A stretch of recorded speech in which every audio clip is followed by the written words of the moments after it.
is the Eager Beaver Show. You are listening to a True North Eager Beaver Media Incorporated podcast.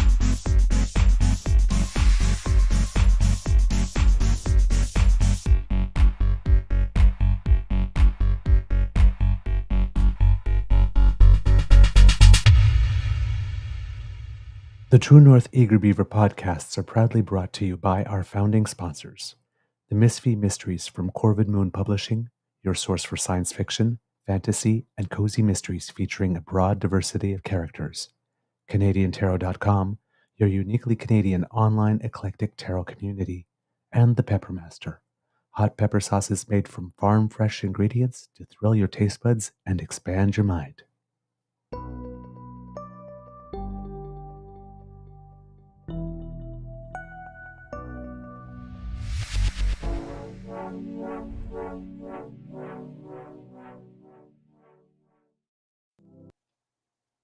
Well, good morning and hello, kids, and welcome to season 4 and episode number 437.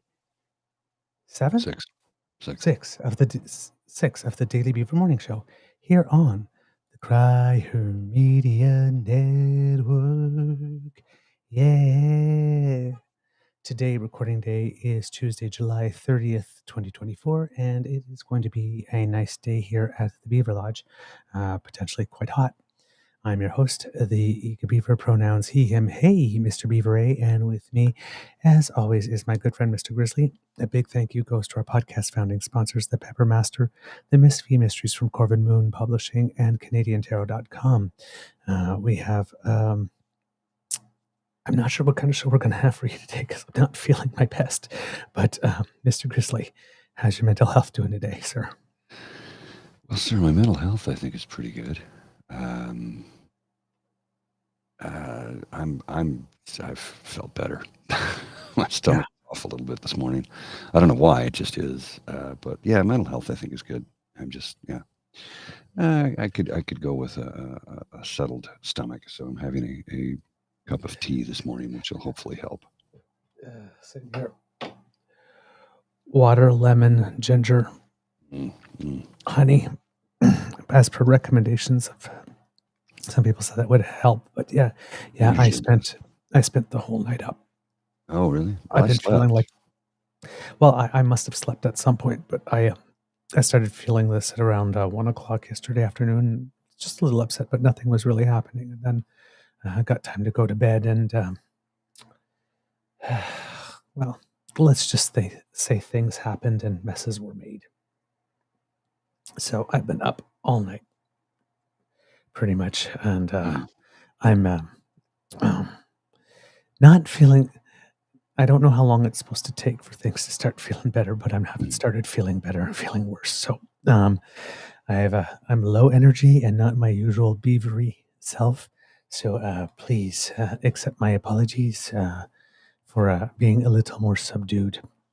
Hopefully, I'll be able to get through the show without having to run to the bathroom. Good to know. I think I've spent easily about 3 hours in the bathroom since midnight. So it's been a weird day so far. All right. In the news, there is a lot going on. Of course, we can start with the Olympics. We've had our first multiple medal day, which was very cool. And we also have our first multiple medalist as well, and our first gold medals. So the day started off yesterday with a bronze medal in the pool from the 10-meter synchronized diving platform. But then the day got better because at the judo competitions, Canada, I think it was, won its eighth medal total in judo since the Olympic competitions started, but the first one ever In gold. in that's gold. And that was Jessica Deguchi, who is a current world champion. And I watched, I know I have watched judo before because I remember watching Nicholas Gill's bronze medal match way back when, but I hadn't watched it in a while. Holy crap, judo's fun. It's really a lot of fun. It's not, people think martial arts and they think kicking and punching and karate chopping and that sort of thing, but it's not. Judo is like a wrestling sort Yes, it's art. Grappling and holds and flips and floor work and stuff.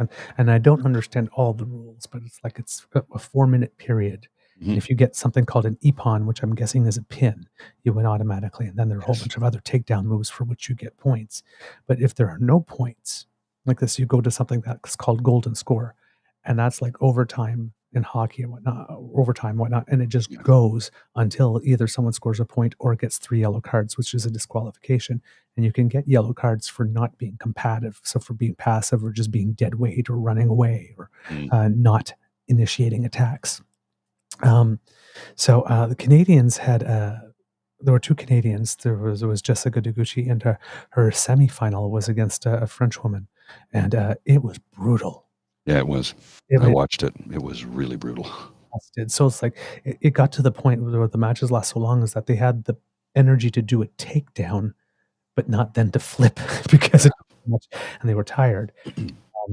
But that was one heck of a match. And then we got to the gold medal match, which also I think went to golden score. And Deguchi won both of them by getting the other her 2 opponents in those matches to get to the 3 yellow cards. But there was another Canadian yesterday, and I wish I could remember his name. His first name is Arthur, and I will mangle his last name if I try to remember it. But he was competing, Margeladon, competing, and along the way he had the eventual gold medal winner, who's also the world champion. And their match was 4 minutes, and it went an extra 6 minutes into golden score. Yes, he gave the guy everything he could handle, lost the match, and then he was in the repechage. And if he won the repechage, he got a chance to fight for bronze. And he got to that one, and I don't know what the other guy did, but he just came at him and flipped him with an ippon in 40 seconds or less or something. And the Canadian guy was just devastated, of course. And then in the final, in that one, the guy from Armenia who won, who had fought 10 minutes against the Canadian guy, also had about a 10-minute fight for the final. I do not know where this guy had the energy, but it was one heck of a match. So judo, really, really interesting. And of course, Summer McIntosh took gold in the 400 IM. She had an over 5-second lead over her closest competitor. Yeah, it was like a hair under 6 seconds, which is massive in any race. Which is about the same lead that Leon Marchand from France had in the 400 the day before, because we talked about it, and I talked about it very quickly at the end and said it was really impressive. So she basically did the same thing. So 2 gold, 1 bronze, and a 4th place, Mary Sophie Harvey, in the 200-meter freestyle. She was swimming in lane 8, which is really bad because you get all the wake going in, and also not to our advantage because she has a slower first 100 and then a faster last 100, so you get caught in the wake if you have a slower first 100. But she was at sixth spot at the 100-meter mark and climbed up to 4th, shaving a lot of time off her best personal time. Mm-hmm. So, I mean, performance of her lifetime. 4th place. Nothing to be ashamed of when you do your best performance ever. But it was just so close.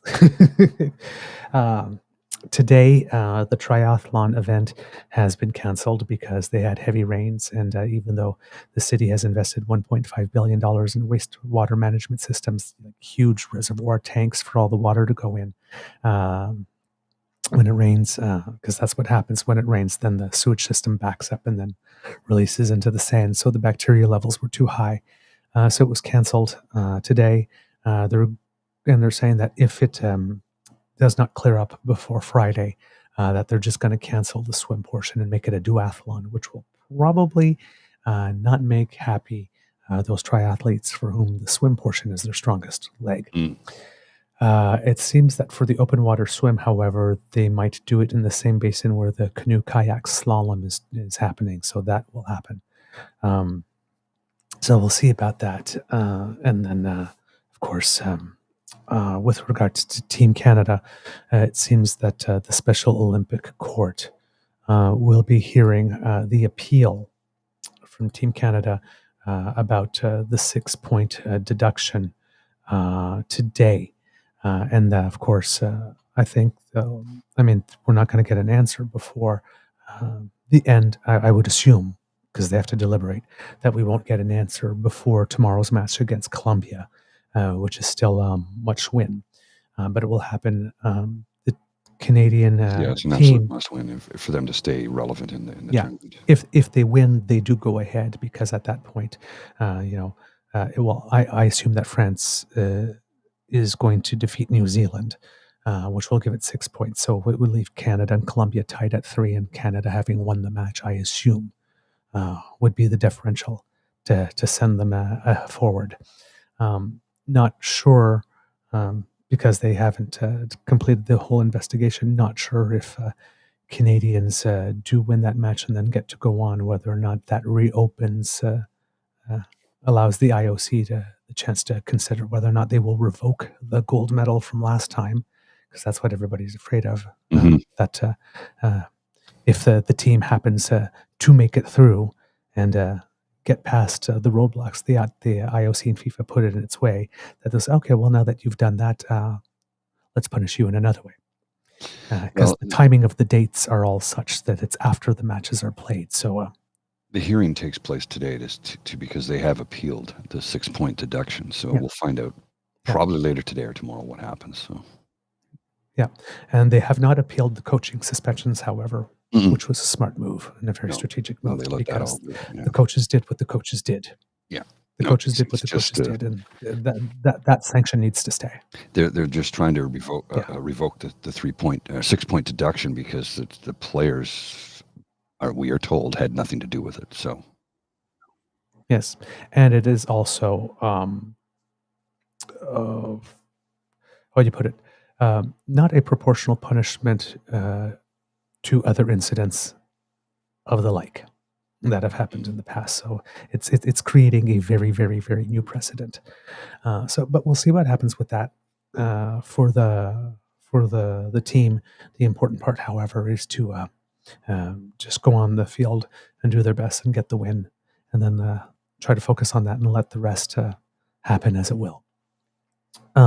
So that's what we got for the Olympics today. But yesterday I was a very happy beaver in my living room, getting to stand up twice because they were playing our song. And yes, I am such a geek that I do that when they play the O Canada. When somebody wins a gold medal at the Olympics, I actually stand up in my living room for it. I know nobody sees it. I know the athletes don't see it, but I do it anyway. All right. In other news, by-elections have been called. There are 2 of them that have been called. One, I believe, in La Salle, Aymar Verdun, I believe, is the name of the electoral riding in Montreal, and I believe that the other one is in Manitoba. Yes, La Salle, Aymar Verdun, and not sure which one. Elmwood Transcona, I believe, is the one in Manitoba. There's a little controversy for La Salle Aymar Verdun because the Liberal Party decided to parachute in a candidate, Montreal City, or I'm not sure if it's current Montreal City Council or former, named Laura Palestini. So that is raised a little hackles. I'm not sure if that was a wise decision on the part of the Prime Minister, because again, the typical narrative, and it's already starting, right? Because they were saying from Toronto St. Paul's, if he loses this one, then he absolutely has to step down. So they're saying about these ones again the same thing. If he loses these ones, then he really, really, really, really, really has to step down. He's not running in those ridings. Why should he? Like, this is stupid. This is just stupid. I know. Unless you live in his riding, you cannot vote for Prime Minister Trudeau. You can't vote for Justin Trudeau unless you live in his riding. Period. That's it. That's all. Yeah. So, but they're saying he really has to. We've got the same thing going on in the United States in Canada as we had in the United States. The media is tired of covering the old story because we've already covered him in a couple of elections before. It's like we want something new. We're bored. We want something fresh. So the media in Canada, like it was in the United States, is trying to orchestrate some type of soft coup, trying to make it inevitable that he has to go somehow. However, by him parachuting a candidate in, if he does lose, that will add to the narrative. It's like, not only did he lose, but he lost with his chosen candidate. He really has to go now. The NDP believes that they have a crack at this, and they've picked a quality candidate. Should give the Liberals a run for their money. So yes, if in that electoral district the message wants to be sent, voters could and elect an NDP MP there.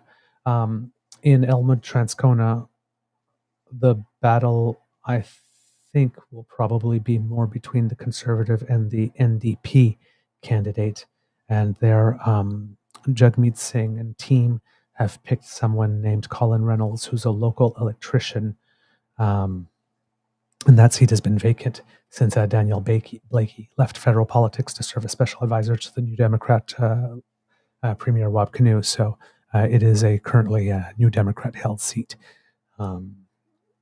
So yeah,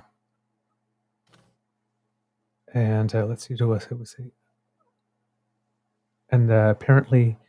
Somebody said, I'm seeing here that there's one in Langley Abbotsford, so I don't know if he called all three by-elections, but if he did, then the Liberals named a former MP, John Aldegg, as their nominee.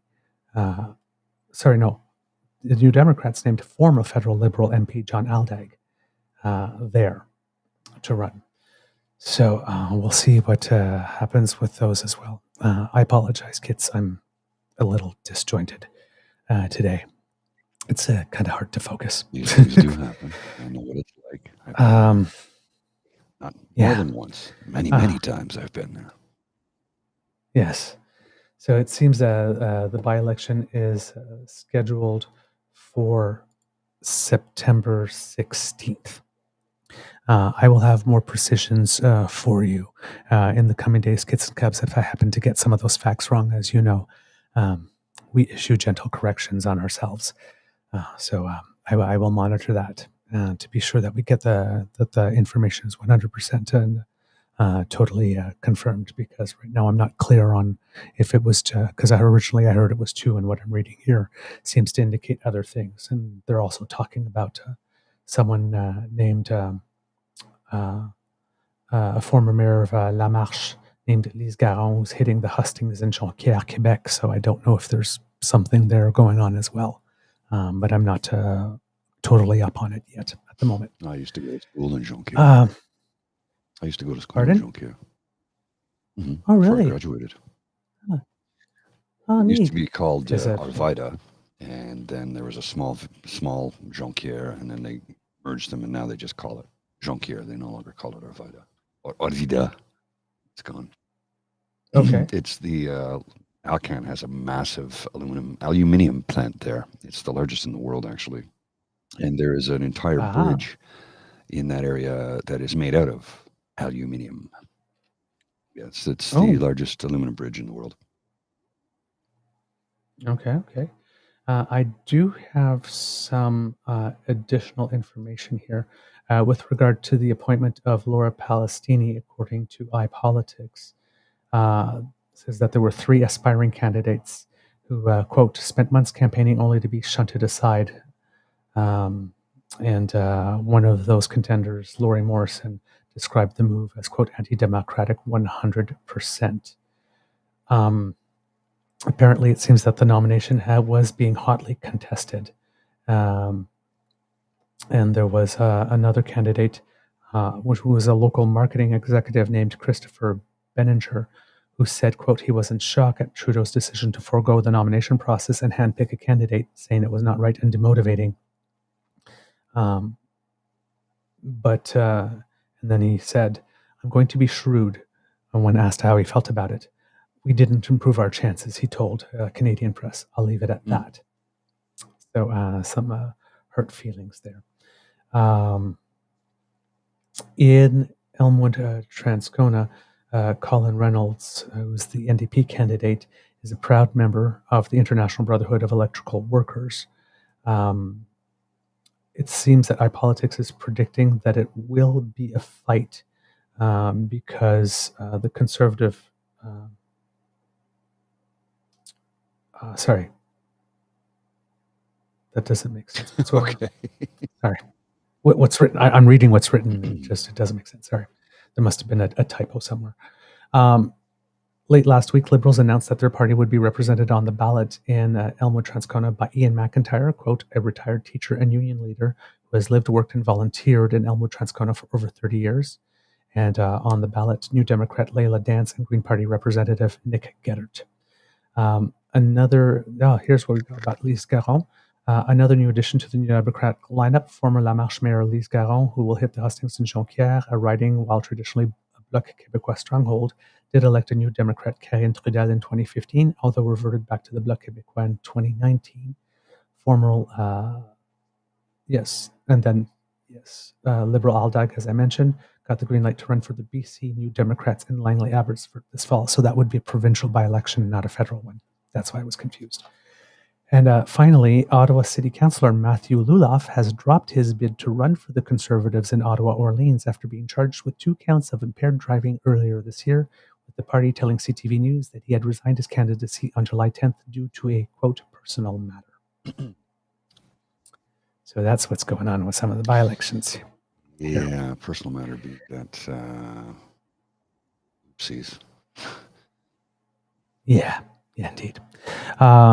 In loudmouth convoy news, final arguments are being made today in court for the trial about what went down at Coots. Only 2 people are being tried at this point. I know that there were 7 people originally involved in Coots, so I don't know if they have separate trials or something. But the 2 that are on trial, the case has been going on for 7 weeks. They are accused of conspiring to murder police. The prosecution has argued that they wanted to start a revolution and were prepared to use violence against the RCMP in order to do it. The defense has argued that the 2 were worrying about losing their individual rights and freedoms, and even though they were armed to the teeth, most definitely assuredly did not have any plans whatsoever to harm police. No.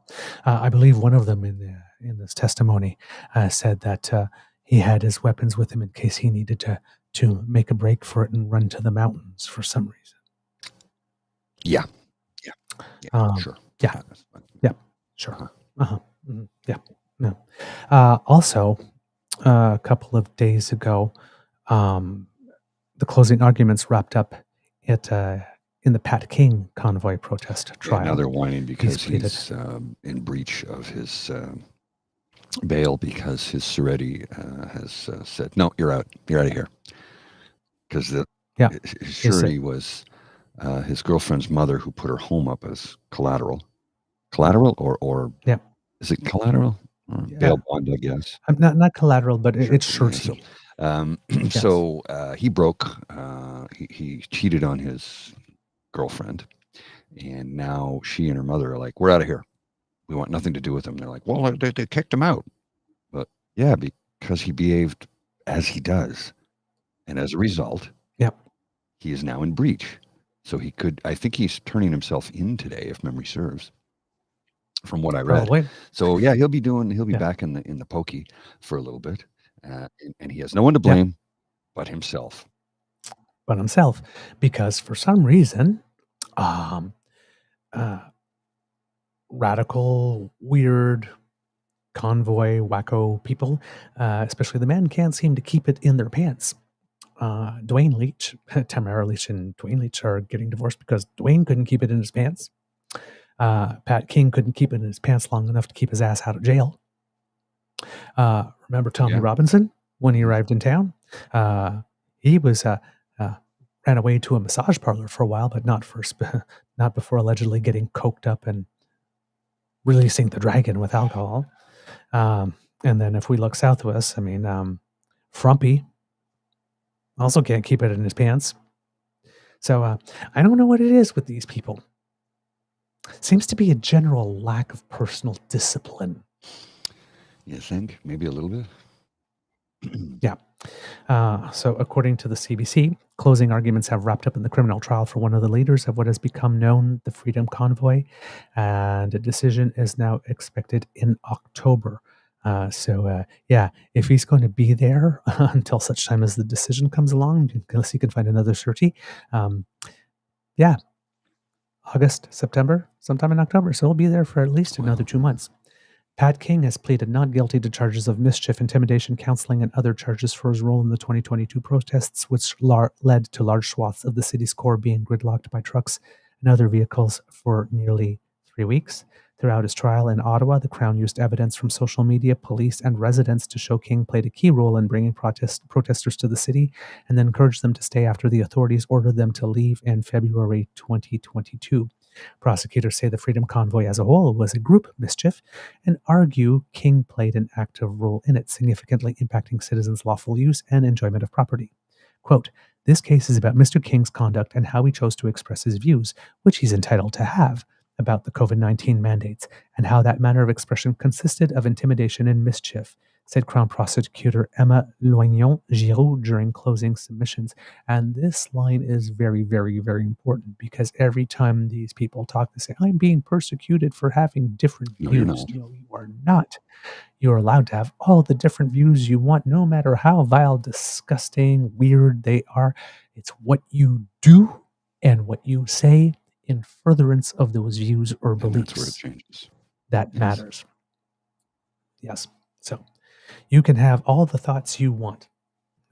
And this is really funny because that Tracy Foran person who I mentioned yesterday, who's not the CBC candidate, but want to be CBC candidate, who's just an awful, awful, Oh disgusting yeah, she's human being. terrible. I had another run-in with her She yesterday, blocked you, I see. and yeah, she blocked me on the show account, and then she blocked me on my Oh. personal account. But yes, but yesterday's thing was, she had said something like,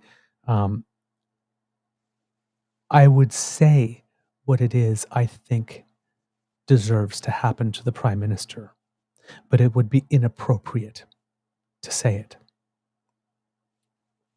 So that is some very veiled, violent, stochastic speech. And pointed that out and says, well, there's a big difference between thoughts and actions. Under the law, yes, you're allowed to have all the thoughts you want, can't do all the actions you want. But in your soul, there is no difference. And if you are having inappropriate, if you know you are saying that there are things you think the Prime Minister deserves to have happen to them, but they would be inappropriate to say, and that is what is in your soul, I don't care about difference between thoughts and deeds, because if that's what's in your soul, it motivates everything you say. It motivates everything you do. And some of it just cannot help but seep out. So you want to understand why it is that she is just a total hot mess and awful person when interacting with everybody online. It's because in her soul, she believes that people who do not have the same political views as her deserve certain things to happen to them that would be inappropriate to say out loud. She's a really despicable human being.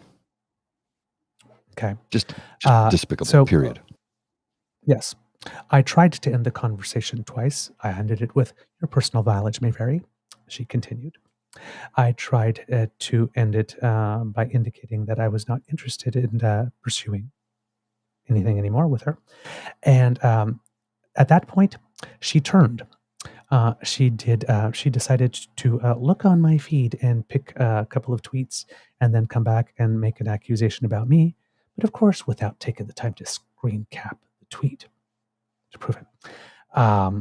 And that's when I pointed out to her that whiplash, changing the subject so quickly to move it away from your behavior to try to put the other person on the back foot, is classic abuser behavior. She did not like that. Of course not. And that's what ended up getting me blocked. Because the first two tweets, I wasn't actually talking to her, I was talking about her. And she chose to engage me. So I responded. And in every single one, I responded absolutely politely.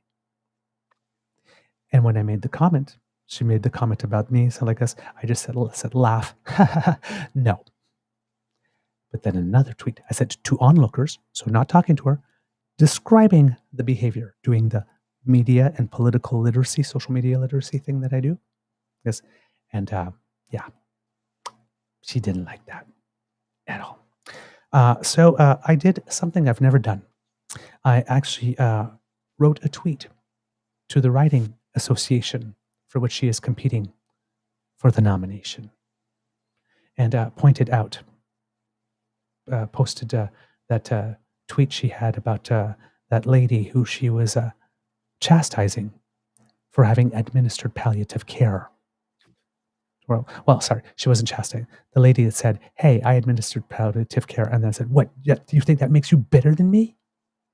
I said, "You have a candidate here who is mentally unstable, and she become your candidate, your nominee. She's going to be in the news often and bring a lot of it. So you might want to handle this now."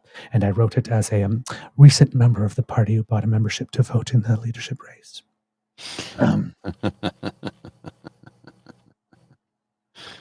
See, that $10 investment turned out to be a pretty good thing. Paying off dividends. I have something for you that you're going to be shocked at.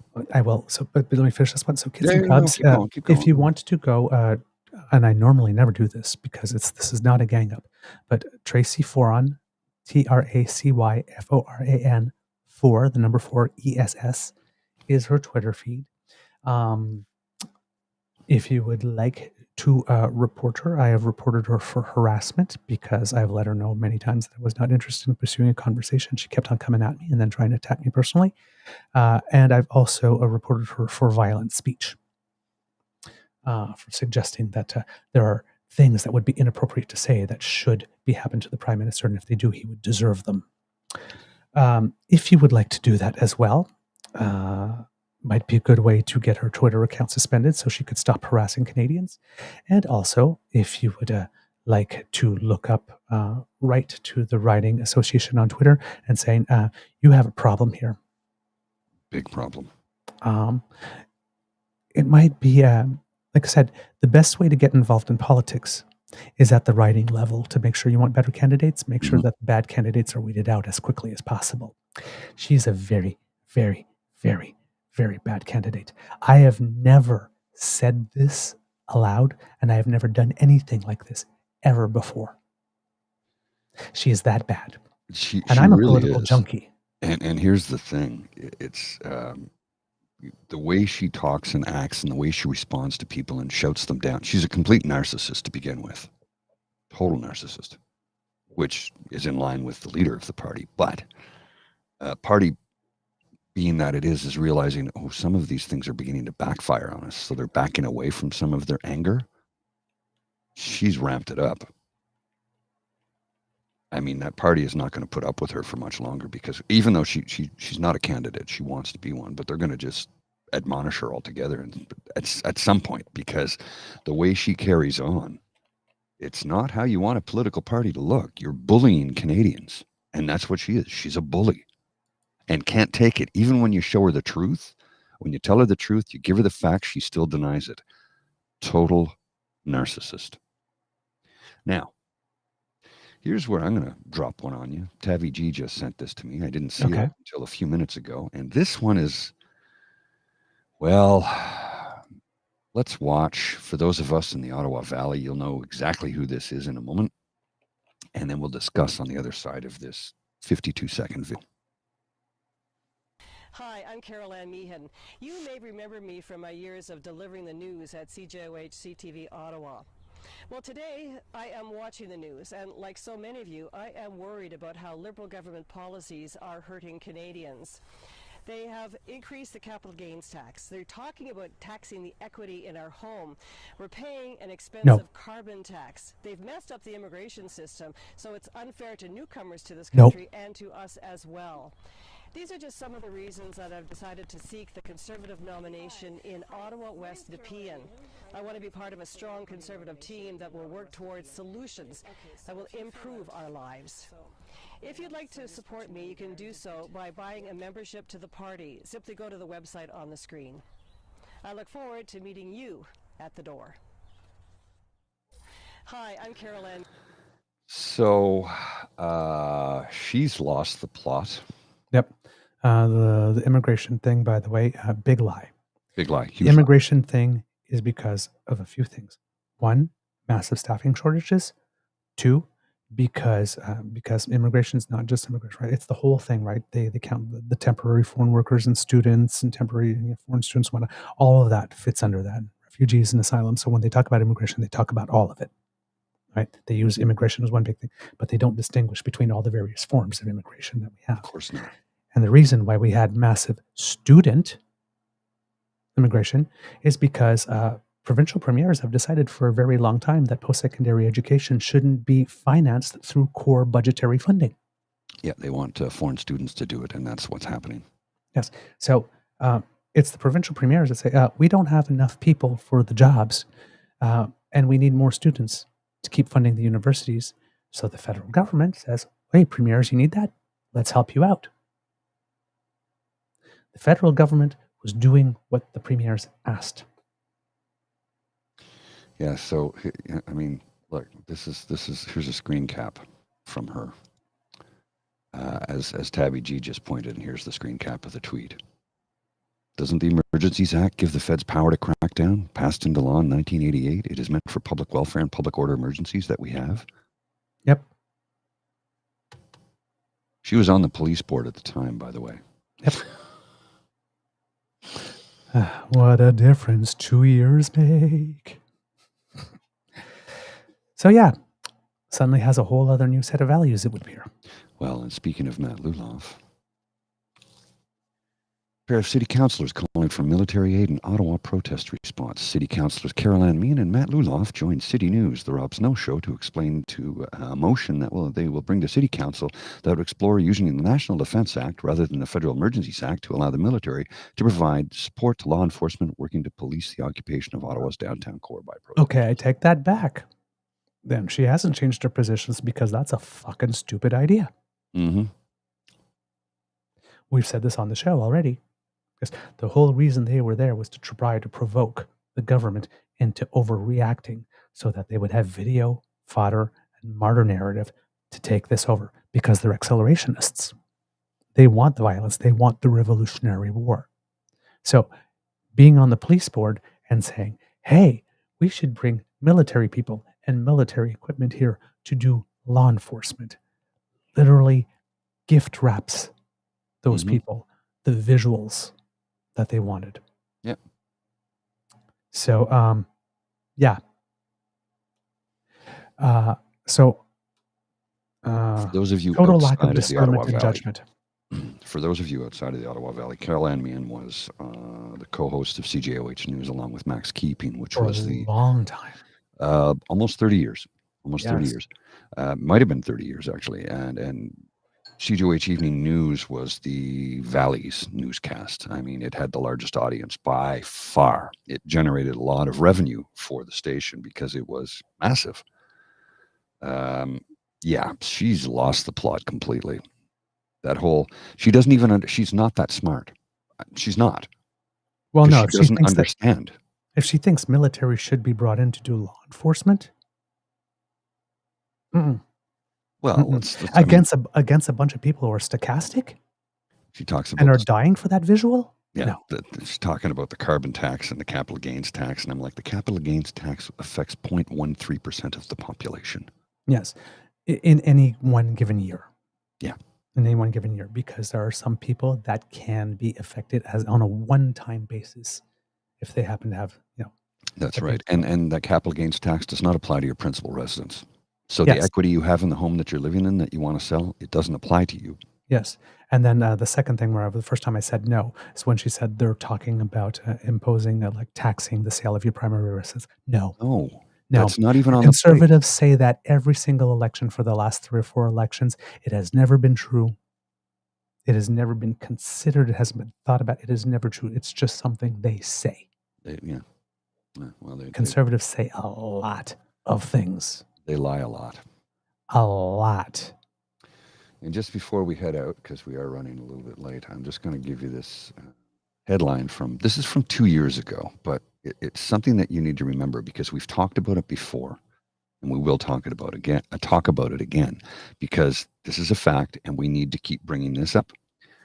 Members of controversial and secretive religious sect funded third-party group behind anti-Trudeau ads. Election Canada's records suggest over a dozen individuals donated nearly $48,000 to a third-party group over a time span of 48 hours. 40,000, sorry. Third-party group?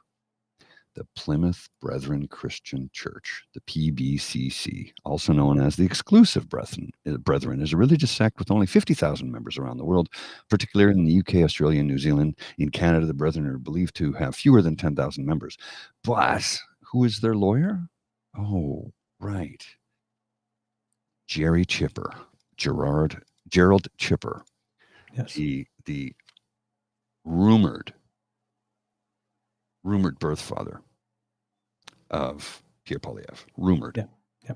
So a group of 10,000 people are trying to take control over the entire country. Yes. To dominate 40 million of us. Well, and now that article's from 2022 for people who are at home and weren't able to see it, just so you know. But yeah, it's all out there in the open. They're doing this stuff. Well, and it's we say a group of 10,000, but here's the thing. It's not even, there's 10,000 members in Canada. Yes. There's only about a dozen of them, or half a dozen of them that are running it all. The rest are just minions in the party in the sect, in the cult. And we've spoken to some who have escaped it. We've spoken to David Wallace about what they've tried to get him to do. Right. So remember this, there's the same leaders of the PBCC, the Plymouth Brethren Christian Church, are the ones who sat in the front row when Stephen Harper was sworn in as PM on their Bible. They sat there in the front row. They put him in that position, and they'll try and get Poilievre there if they can. And guess what? This time, they're not going to be incremental. Oh, no. No. This is the end game. They're running the end game. Marcy McDonald wrote all about it. I have the book. Yeah. It's real. It's absolutely real. Got Kit Pete here says, whatever happened with church and state rules that they should not intertwine. Oh, that was just another thing they said. Yeah.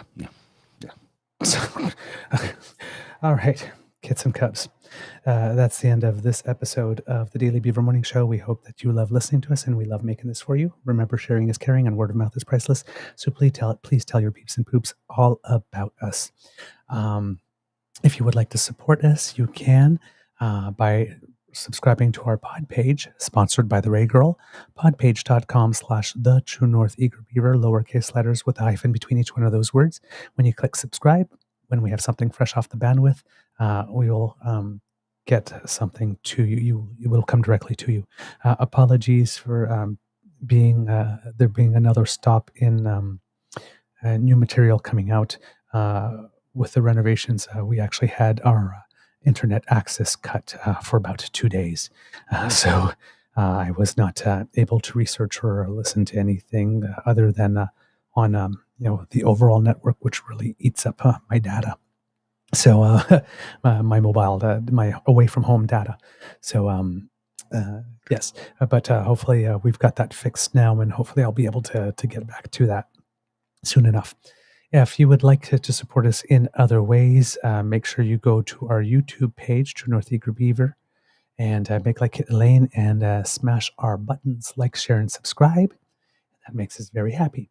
And if you'd like to support us in other ways, the QR code by Mr. Grizzly's Head brings you to our coffee page, which is our tip jar, coffee, ko-fi.com/eagerbeaver, lowercase letters, no hyphen between them, just one full word, Eager Beaver. And there you will find our tip jar, and we appreciate any donation that you can make. Everything goes back into the show because democracy is something that you do. I've got the thing for you.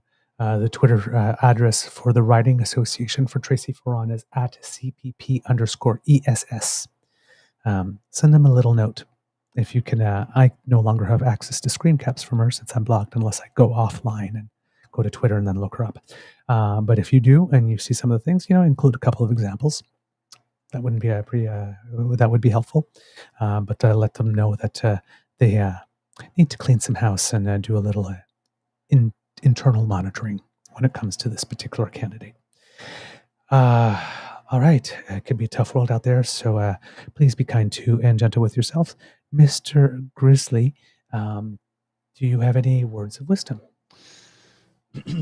Well, if you're not feeling good and your tummy's kind of rumbling, if you can get yourself a nice hot mug of ginger tea, that might help. Because right now, I don't know if you've heard about how they talk about gut health has to do with your mental health. Mm-hmm. Have you ever heard that before? Yes, I have. And it's true linked.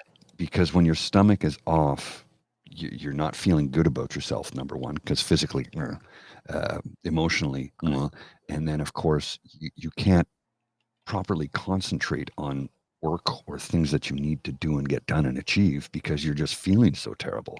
So your gut is related to your head. So try and get your gut quickly as fixed as possible. A nice hot mug of ginger tea, maybe with a squeeze of lemon, fix you up pretty quickly. Some honey too. Honey's good too, but that's more for the throat, I think. But anyway. Yeah, probably, and just for the taste. All right. I guess that's it for now. Mr. Grizzly, please roll the credits. I can do that if I can. Or cue the cock, I should say. Good morning, this is the Eager Beaver Show. You are listening to a True North Eager Beaver Media Incorporated podcast.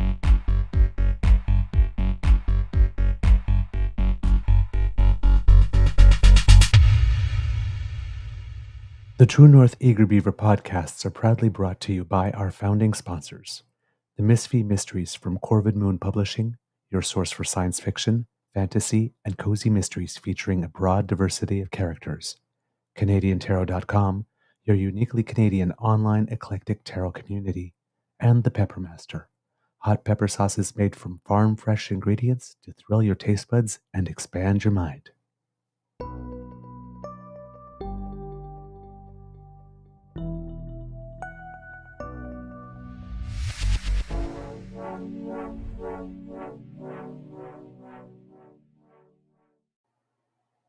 Right, just a little quick Easter egg, kits and cubs. Up in Jasper, they're working on a re-entry plan. The municipality is going to announce it relatively soon, but they're just waiting on certain conditions to be in place. So if you're out there, just hold tight. And thank you to South Africa and Mexico, who have sent firefighters. There are 100 from Mexico that are should be arriving soon, and they're already here. South Africa as well. Yeah, they've already here. Yeah, South Mexico Africa got here, I think, on Friday, and South Africa arrived yesterday, I believe. Yeah. So, Yeah, and I think they might be sending. I think South Africa may have sent some in 2 waves, actually. So, thank you. All right. Have a great day, everyone. All right. I will see you later.